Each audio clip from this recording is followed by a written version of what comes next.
வணக்கம். News today I செய்திகளுக்காக செய்தி வாசிப்பாளர் அபிதா ராஜேந்திரன். சென்னை ஆர்கே நகர் தொகுதி கொருக்குப்பேட்டை காமராஜர் நகர் 8வது தெருவில் உள்ள ஜீசஸ் ட்ரூத் மினிஸ்ட்ரீஸ் அமைப்பின் தலைமையில் அந்த நிறுவன தலைவர் மற்றும் சபை போதகரான ரெவரண்ட் தயா பத்ரா தமிழ்நாடு பப்திஸ்ட் கன்வென்ஷன் இணைந்து குருத்தோலை பவனி வீதி விழாவை சிறப்பாக நடத்தினர். இந்த நிகழ்ச்சியில் சென்னையின் பல்வேறு பகுதிகளில் உள்ள சபை போதகர்கள் கலந்து கொண்டனர். குருத்தோலை முன்னிட்டு வேதாகம வசனங்கள் சவுண்ட் சர்வீஸ் மூலம் வீதி வீதியாக பிரச்சாரம் செய்யப்பட்டன. இளைஞர்கள் இயேசுநாதரை போற்றும் பாடல்களை பாடியபடி ஊர்வலமாக சென்றனர்.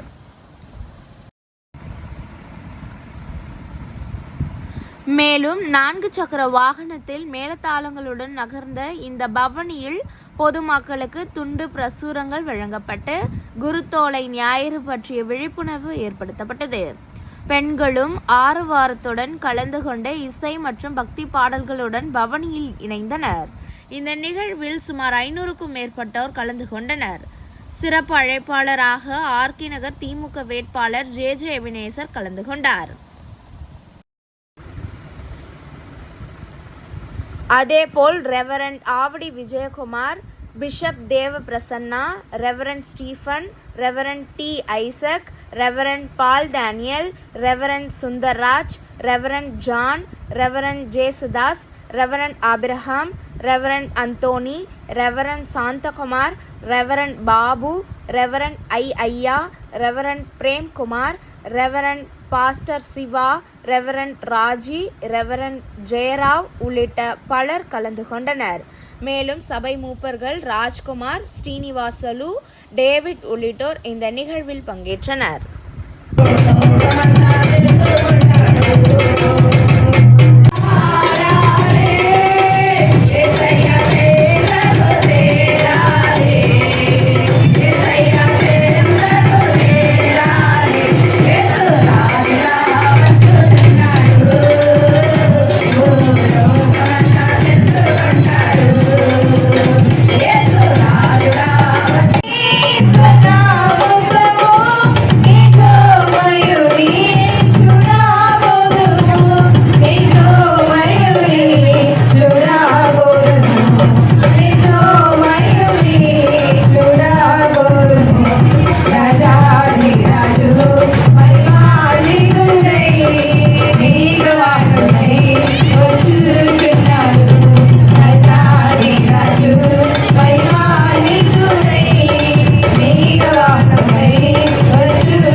అందుకే యెరూషలేము వీధులు అంటారు, ఈయన ఎవరో, ఈయన ఆ దేశం అంతా కలవరపడుతూ ఉన్నారని.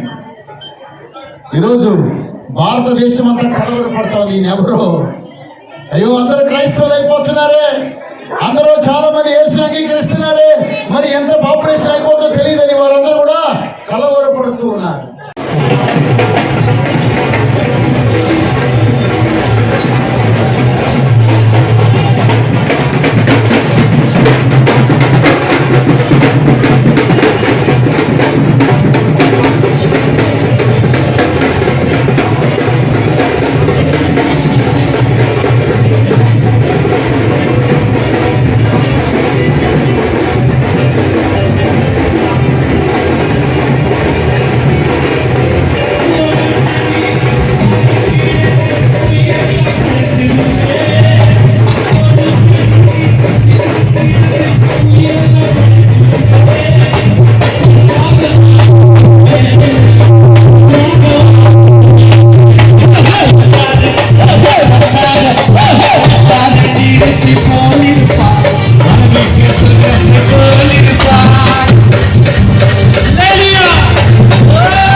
சாபத்தை ஜெயிக்கும்படியாக, தேவனை விட்டு பிரிந்த நம்மை தேவனோடு சேர்க்கும்படியாக, சமாதான ராஜாவாக அந்த கழுதின் மேலே ஏறி அவர் பவனி போகும் பொழுது எடுத்தவராக, வெற்றி சிறந்தவராக நம்மத்திலே அவர் இருக்கிறபடினாலே இன்றைக்கு அவர் சிலுவிலே ஜெயித்ததை நினைத்து நாம் வெற்றியின் கீதமாக, வெற்றியின் துணியாக இன்றைக்கு குருத்தோள்களை ஏந்தி நாம் ஆண்டவரை துதித்து அவருடைய நாமத்தை மகிமைப்படுத்துகிறோம்.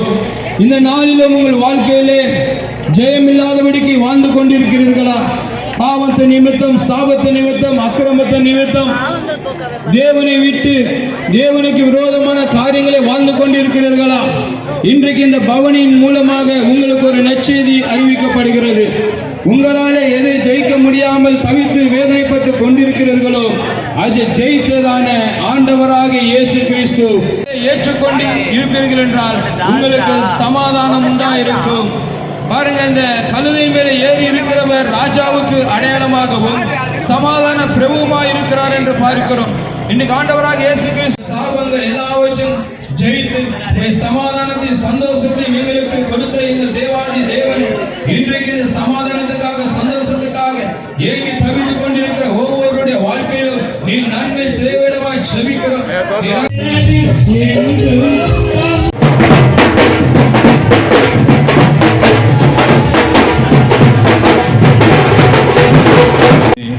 நம்முடைய மதிப்புக்குரிய பாஸ்டர் தயாபத்திரர் அவர்கள் தலைமையிலே சிறப்பான முறையிலே அந்த நாட்களை நினைவு கூறும் வண்ணம் தேவனுக்கு மகிமையை ஏற்படுத்தும் வண்ணம் அந்த நிகழ்வு நடைபெற்றுக் கொண்டிருக்கிறது.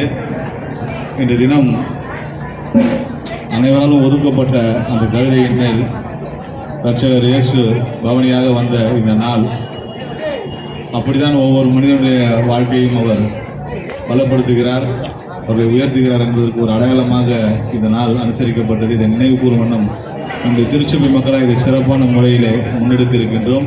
இந்த நிகழ்வில் என்னை கூட அழைத்து பங்கு பெறுவதற்கான ஒரு அழைப்பை விடுத்த நம்முடைய மதிப்புக்குரிய நம்முடைய போதகர் ஐயா தயாபத்திரர் அவர்களுக்கும் அவர்களுக்கு உடன் ஊழியர்களுக்கும் நம்முடைய திருச்சபையை சேர்ந்த அத்தனை சகோதர சகோதரிகளுக்கும் நன்றியை தெரிவித்துக் கொள்கின்றேன். நன்றி. சட்டமன்ற உறுப்பினராக தேர்ந்தெடுக்கப்பட்ட நிறைய போட்டி இருந்தது, நிறைய காரியங்கள் இருந்தது. ஆனால் ஒன்று மட்டும் நிச்சயம், தேவனை கனப்படுத்துகிறவரை தேவன் கனப்படுத்துகிறவராக இருக்கிறார். வருடமும் எல்லா போதர்களுக்கு அவர்கள் சேர்த்து அவங்களுக்கு உடையாக இருக்கட்டும், உணவாய் கொடுக்கிறது உண்மையாகவே அவருடைய வாழ்விலே தேவன் பெரிய காரணம். இதுதான் விசுவாசிக்கிறேன். ஏகப்பட்ட காம்படிஷன் இருந்தது, ஏகப்பட்டது இதெல்லாம் எனக்கு தெரியும். இருந்தாலும் அது இப்போ பப்ளிக்காக சொல்ல முடியும். இருந்தாலும் ஒன்று மட்டும் நிச்சயம், தேவ பிள்ளைகளை ஐயா எம்எல்ஏ அவர்கள் கவனித்தார், தேவன் அவரை கவனித்தார். இந்த மட்டும் சட்டமன்ற உறுப்பினர் மாத்திரமல்ல, அவர் அமைச்சராக வரும் என்று சொல்லி நாங்கள் கவனிக்கிறோம். அவர் இந்த வட சென்னையில் நிறைய பேர் அமைச்சர் ஆகிறதே இல்லை, அண்ணன் மூலியமாக அவர் அமைச்சர் ஆகணும்னு சொல்லி உங்கள் அனைவரும் சார்பில் நான் பிதாவிடத்தில் நான் ஜெபம் பண்ணுவேன். அது என்னுடைய ஆசை. அதற்காக நம்ம எல்லாம் செபிக்கலாம். இவ்வளோ அலுவலக மத்தியில் ஒரு நம்பத்தில் வந்திருப்பது ரொம்ப சந்தோஷம். கிறிஸ்தவ மக்களுக்காக உறுதுணையாக இருக்கக்கூடிய ஒரு நல்ல சட்டமன்ற உறுப்பினர் தேவன் நமக்காக கொடுத்ததுக்காக நன்றி செலுத்துகிறேன். அது மாத்திரமல்ல, நம்மளுடைய சபைக்கு எல்லா நிகழ்வும் வருகிறார். தொடர்ந்து அவருக்கு ஆதரவு அளிப்போம், கர்த்தரை நாம உயர்த்துவோம், அவர் சட்டசபைக்கு அனுப்புவோம், அமைச்சர் பேரோட பார்ப்போம். கர்த்தருடன் நாம மாத்திரம் மகிமைப்படுவதாக.